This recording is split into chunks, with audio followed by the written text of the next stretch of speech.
नमस्कार, हिंदी आचार्य चैनल पर आपका स्वागत है बच्चों। इस वीडियो में बच्चों हम संत दरिया जी के बारे में बात करेंगे। संत दरिया जी जो हैं उनके कुछ पद पढ़ेंगे हम। दरिया साहिब भी उनको कहते हैं और दरिया साहिब भी कहते हैं, दरियादास भी उनका एक नाम है। वो बिहार वाले इनको इनके नाम के साथ में जोड़ा जाता है। और ये एक संत थे जो कि भोजपुरी में संत कवि थे, भोजपुरी में ये लिखते थे। और इन्होंने ही दरिया संप्रदाय या दरियादासी संप्रदाय को चलाया है। और इन्होंने लगभग 20 भोजपुरी किताबें लिखी हैं, ग्रंथ लिखे हैं। और इनमें से जो ज्ञान दीपक नाम का जो ग्रंथ है वह इनकी आत्मकथा है। तो अध्यात्म से संबंधित इनके जो पद हैं उनको कुछ पद हम पढ़ेंगे इस वीडियो में। तो चलो बच्चों शुरू करें।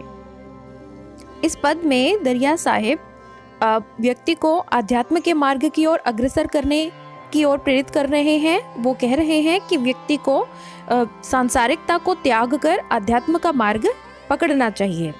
तो वे कहते हैं विहंगम कौन दिशा उड़ जई हो, कि आत्मा रूपी पक्षी जो है, जो हमारी जीवात्मा है वह विहंगम, उन्होंने उसे पक्षी कहा कि यह एक ऐसा पक्षी है कि कौन सी दिशा में यह उड़ जाएगा, यानी कि पता नहीं कब प्राण हमारे निकल जाएंगे।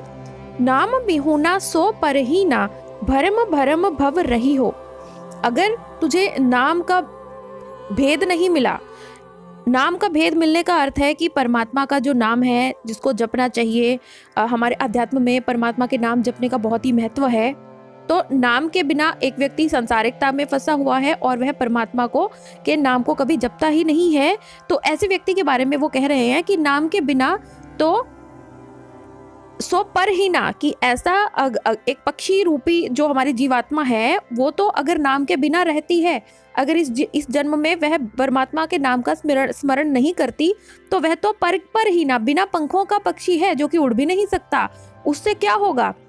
भरम भरम भव रही हो, उसको इस संसारिकता, इस माया के भ्रम में रहकर उसको इस भव सागर में ही रहना पड़ेगा। गुरु निंदक मद संत के द्रोही, कि हे मेरे मन तू क्या करता है, तू तो गुरु की जो निंदा करता है ऐसे लोगों के साथ में रहता है। और संतों से जो द्रोह करते हैं, जिन लोगों को संत अच्छे नहीं लगते, जो बहुत ज्यादा सांसारिक व्यक्ति होते हैं उनको संत लोग अच्छे नहीं लगते, क्योंकि जिस तरह की बातें संत लोग करते हैं ना वो सांसारिक लोगों को चुभती हैं। तो ऐसे हे मेरे मन तू तो संतों के द्रोहियों के साथ में रहता है।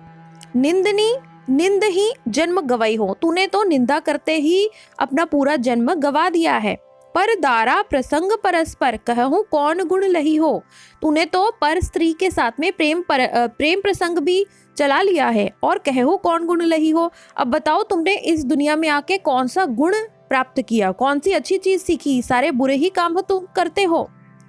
आगे कहते हैं मद्यपि भांति मदन तन व्यापे अमृत तज विष खई हो। अब क्योंकि तुम मद्यपी हो गए हो, यानी कि तुम नशा करते हो, इस वजह से तुम्हारे अंदर काम भावना तुम्हारे शरीर के अंदर छा गई है। और अब तुम कर क्या रहे हो? अमृत तजी विष खई हो, तुम अमृत को तो त्याग रहे हो, परमात्मा को तो त्याग रहे हो और विष को खा रहे हो, यानी कि जो चीज तुम्हारा नुकसान करती है, तुम मद्यपान कर रहे हो और अमृत को छोड़ रहे हो, परमात्मा की भक्ति को छोड़ रहे हो। बिसर गई तेही दिन की बातें अब बहु घात लगाई हो, उस दिन की बातें तो तुम भूल गए। बच्चों बार बार भारत के जितने भी महान आध्यात्मिक संत हुए हैं, इन्होंने बार बार उस दिन की बात करनी होती है। उस दिन का अर्थ यहाँ पर यह है कि जब तुम गर्भ में उल्टे लटके हुए थे, यानी कि मनुष्य का जन्म जो है वो कितनी कठिनता से मिलता है। 9 महीने तक एक जीवात्मा को कितने कष्ट सहने पड़ते हैं माँ के पेट में, उस दिन की बात वो कर रहे हैं। तो उस दिन की तो तुम्हें बिसर गई, तुम्हें भूल गई और अब बहु घात लगाई हो। अब तुम बहुत ज्यादा सयाने हो और बड़े बड़े धोखाधड़ी लोगों के साथ में कर रहे हो, उस दिन की बात तो तुम्हें भूल गई। ऐसा माना जाता है कि बच्चा जो है वह परमात्मा से प्रार्थना करता है गर्भ के अंदर कि मैं बहुत ही अच्छा इंसान बनूंगा, पर आपकी भक्ति करूंगा, मुझे इस नरक से निकाल दीजिए, इस गर्भ से निकाल दीजिए। लेकिन बाहर आकर वह दुनियावी रंग में इतना ज्यादा रंग जाता है कि उस दिन को भूल जाता है। ये हमारे संत बार बार उस दिन की बात करते हैं, या उस दिन का अर्थ जन्म लेने के लिए जो 9 महीने का जो कष्ट है, ये उस कष्ट की बात करते हैं। चरण कमल बिन सो नर बूढ़े उबी चुबी था न पाई हो, कि परमात्मा के जो चरण कमल है, परमात्मा के जो चरण है, परमात्मा की जो शरण है, उसको जिस नर ने नहीं लिया, उस जो उसके बिना है, ऐसा नर जो उसके बिना रहता है, उसको कभी भी थाह नहीं मिलती, उसको वो संसार में ही डूब जाएगा, उसको थाह नहीं मिलेगी, उसको जगह नहीं मिलेगी बचने की। कहे दरिया सतनाम भजन बिन रोई रोई जन्म गवई हूँ।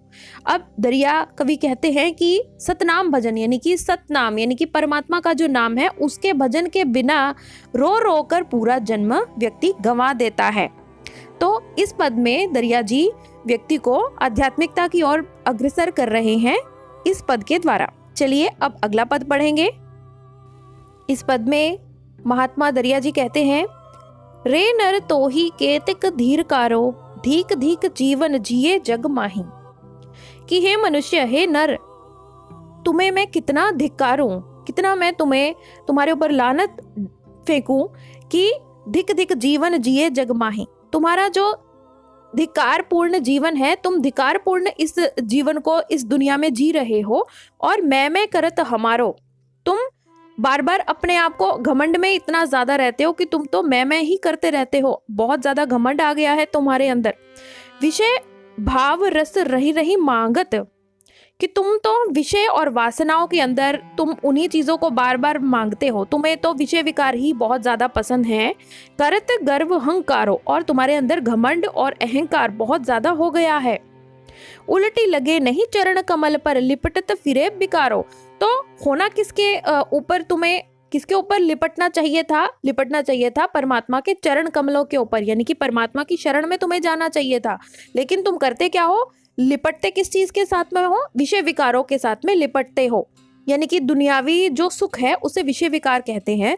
जो सांसारिक सुख है तुम उनके पीछे भाग रहे हो, जबकि परमात्मा को तुमने बिल्कुल ही भुला दिया है।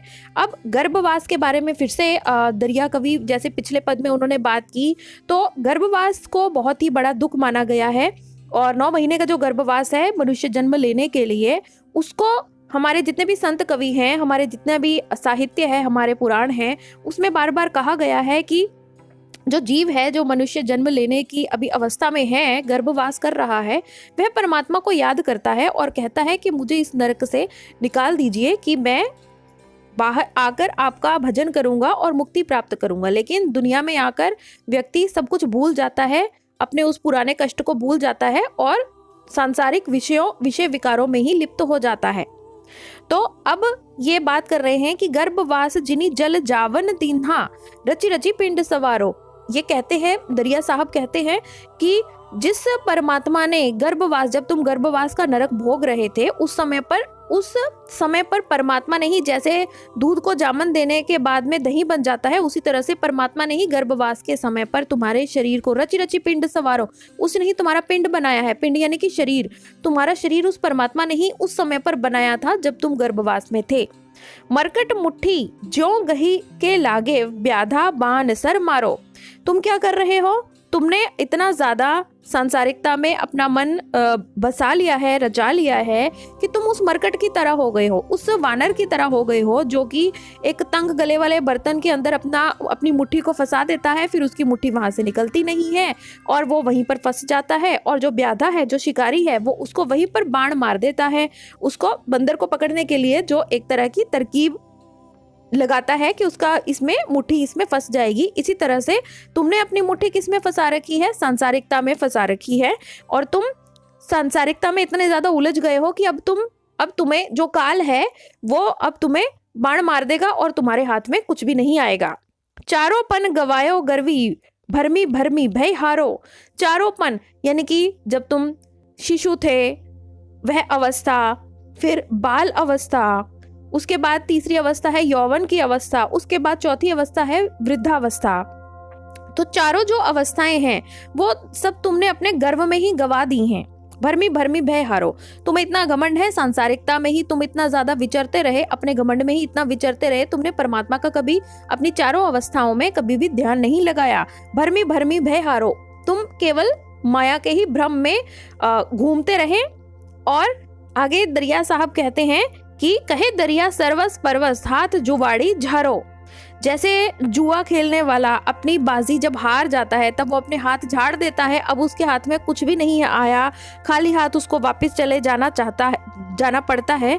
इसी तरह से दरिया कहते हैं कि सब कुछ तुम अब परवश हो, अब दूसरे के वश पर हो, अब तुम्हारे ऊपर, अब क्योंकि जैसे तुम्हारी वृद्धावस्था भी तुमने गवा दी, परमात्मा का भजन नहीं किया, चारों की चारों अवस्थाएं तुमने समाप्त कर दी अपनी माया में ही, सांसारिकता में ही।